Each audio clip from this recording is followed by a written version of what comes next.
श्री सच्चिदानंद सद्गुरु साईनाथ महाराज की जय। श्री साई सच्चरित्र अध्याय 3। दाभोलकर की बाला साहिब से बहस, हेमाड पंथ की उपाधि, गुरु की आवश्यकता। दाभोलकर की बाला साहिब से बहस। गोविंदराव दाभोलकर जब शिरडी पहुंचे तो पहले ही दिन उनका बाला साहिब से बहस हो गई। बहस का विषय था गुरु की आवश्यकता क्यों। दाभोलकर का कहना था कि जब कर्म करना आवश्यक ही है तो फिर गुरु की क्या आवश्यकता है। क्यों गुरु की पराधीनता स्वीकार की जाए। व्यक्ति को कर्म करते हुए स्वयं ही आगे बढ़ना चाहिए। गुरु आखिर शिष्य के लिए करता ही क्या है, वह तो सुखद नींद सोता है। इस तरह दाभोलकर जहाँ स्वतंत्रता के पक्ष धरते वहीं बाला साहेब प्रारब्ध के पक्ष धरते। बाला साहेब का कहना था कि विधाता ने जो कुछ लिख दिया वह होकर ही रहता है। विधि के आगे तो महान से महान लोग भी विफल हो जाते हैं। फिर बाला साहेब विनम्र भाव से दाभोलकर से बोले कि भाई साहब, ये अहम भाव, ये थोती विद्वता त्याग दो, ये आपके सहायक नहीं है।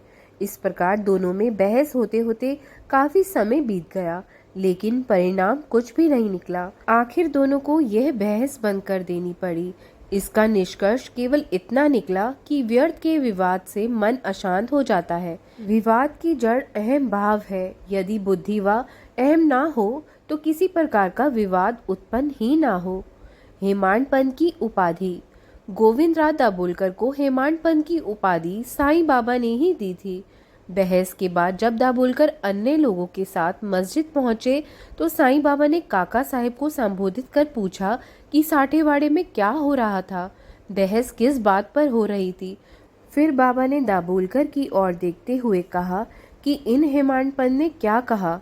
जब दाभोलकर ने ऐसा सुना तो उन्हें घोर अचंभा हुआ कि साठेवाड़ा और मस्जिद में पर्याप्त फासला है। फिर साईं बाबा को इस विवाद के बारे में कैसे पता चला। अवश्य ही साईं बाबा अंतर्यामी है।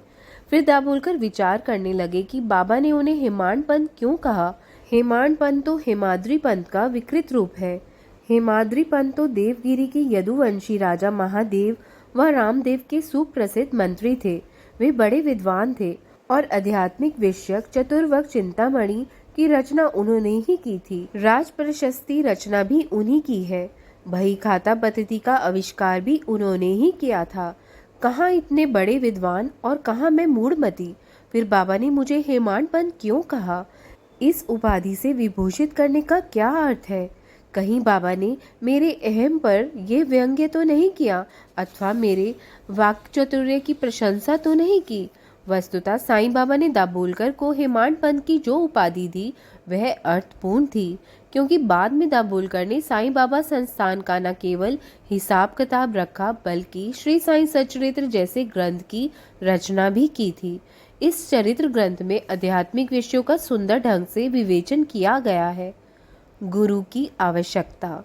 गुरु की आवश्यकता विषय पर बाद में साईं बाबा ने क्या विचार व्यक्त किए, इसका कोई विवरण नहीं मिलता।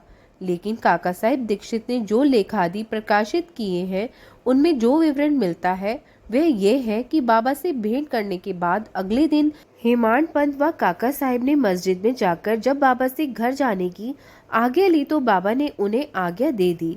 उस समय किसी ने प्रश्न किया, बाबा कहाँ जाए। तब उत्तर मिला, ऊपर जाओ। फिर प्रश्न किया गया, मार्ग कैसा है।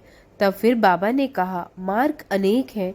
एक मार्ग यहाँ से भी है, लेकिन यह मार्ग बड़ा कठिन है। इस मार्ग में शेर व भेड़िया भी मिल जाते हैं। इस पर काका साहब ने पूछा, यदि मार्गदर्शक साथ हो तब।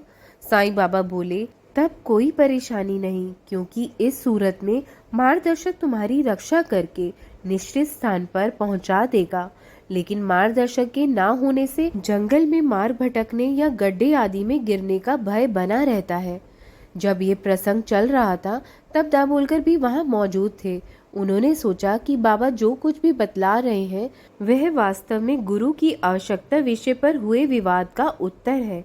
इसके बाद दाभोलकर ने इस विषय पर कभी विवाद न करने का दृढ़ निश्चय कर लिया। इस विषय पर हुए विवाद का निर्णय स्वयं साईं बाबा ने ही कर दिया कि आध्यात्मिक उत्थान के दो ही आश्रय हैं, श्रद्धा व सबूरी। श्रद्धा का संबंध गुरु की आवश्यकता से संबंध है, जबकि धैर्य का संबंध शिष्य की योग्यता से संबंध है। गुरु के संबंध में हिमांड पंत ने इस ग्रंथ के 6ठे अध्याय में ठीक तरह से प्रकाश डाला है। ओम साई नमो नमः। ओम साई राम, ओम साई राम। अब हम आगे अध्याय 4 का अध्ययन करेंगे।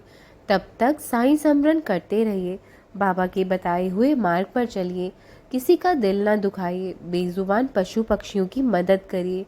इससे बाबा आपसे बहुत प्रसन्न होंगे और आपको अपना आशीर्वाद देंगे। तो ज़रूर ऐसा करिए, बाबा की कृपा प्राप्त करिए। ओम साई राम, जय साई राम।